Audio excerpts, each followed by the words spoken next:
Hey there, everybody. Pete Pardo here from Sea of Tranquility. Welcome to day 23 of albums that are 50 years old in 2022.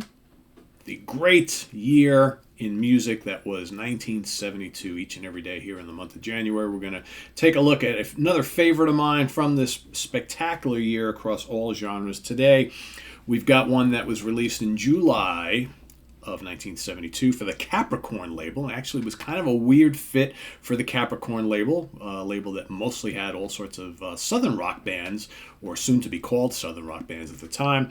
Produced by the band themselves, I'm talking about the self-titled debut from the supergroup known as Captain Beyond. Right, of course, this band featuring on vocals Rod Evans, formerly of Deep Purple. You've got drummer Bobby Caldwell, who came over from Johnny Winter and Rick Derringer. You got Lee Dorman on bass, backing vocals and piano, and Larry Rhino Reinhardt on guitars, both of them from none other than Iron Butterfly. So, some pretty cool lineage there, right? Deep Purple, Iron Butterfly, Rick Derringer, Johnny Winter, all serious players.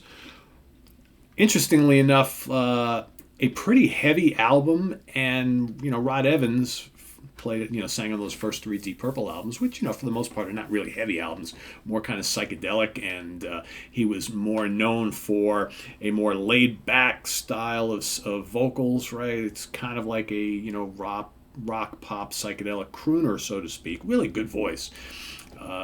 Deep Purple eventually decided they wanted someone who had a little bit more, oomph to their voice. And then he goes a couple of years later and hooks up with these guys and puts out the Captain Beyond record, which is a really heavy album. And he's singing pretty damn aggressive on it and singing pretty amazing throughout this entire album. This is what you would classify Captain Beyond. It's been called many things, this debut album. It's been called like the birth of stoner rock. You had to say either this or the Leaf Hound debut, probably is the genesis of kind of some of the stoner stuff, along with Black Sabbath. But there's definitely some proto-metal and hard rock, lots of hard rock on this album. Actually, there's some space rock on here. There's certainly some prog, although it's probably as heavy as prog gets because there are a lot of like kind of shifting time signatures and complex passages on here. But just a groundbreaking, amazing album that just has really aged well.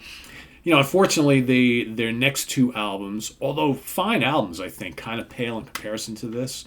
Their second album is definitely a little more laid back, a little more jazzy. There are some kind of cool, like, kicked up jazzy passages on here from a complexity standpoint. But the second album's plays a little bit more on the kind of the Latin jazz moments and things like that. It's definitely more laid back.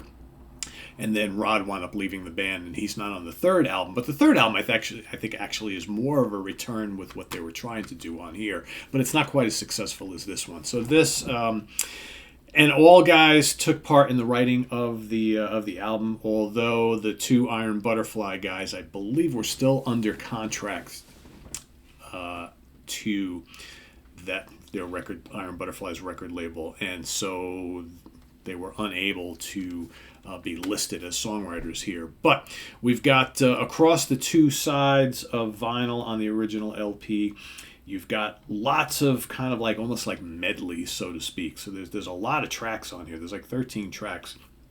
You got Dancing Madly Backwards on the Sea of Air, which kicks things off, and that's just a rollicking, rocking good time. I mean,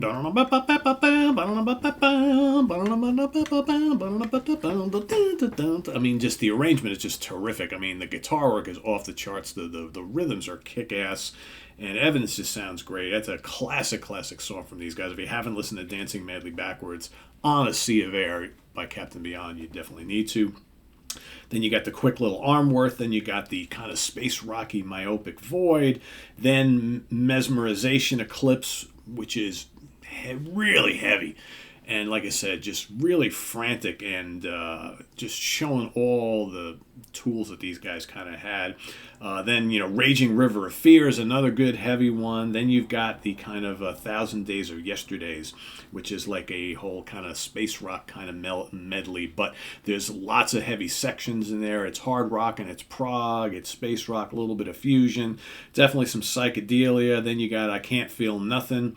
Part 1, which kind of bleeds into another couple things, As the Moon Speaks to the Waves of the Sea, Astral Lady, As the Moon Speaks Return, and I Can't Feel Nothing Part 2. So it's a really interesting album, the way it's laid out, because you've got all these tracks which kind of bleed into the next. It almost plays like one straight, however long this is, 40-minute album or whatnot, that it's hard to kind of pick tracks out of it because they all kind of like segue into the next, and really all, conceptually from a musical standpoint, it really flows really nicely and really works well together. But like I said, it's pretty heavy, it's pretty proggy, it's kind of psychedelic, and it's just it's really unique sounding album. I would say that out of a lot of the kind of heavier albums of the 70s, there really aren't many that sound anything like this.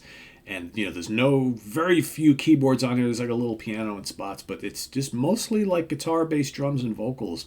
And these guys make a nice, wonderful, like classy racket throughout. Like I said, it's loud, it's frantic, but it's very intelligently produced and arranged, and just a really cool, unique album that if you haven't heard Captain Beyond self-titled, you really need to. If you like great 70s heavy rock and hard prog, heavy prog, that sort of thing, this is like a no-brainer. So check it out, Captain Beyond self-titled.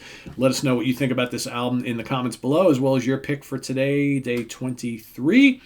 Right, so visit us on the web at www.seatranquility.org. We're on Facebook, we're on Twitter, of course, we're on YouTube all the damn time. Stay tuned for more of these coming up.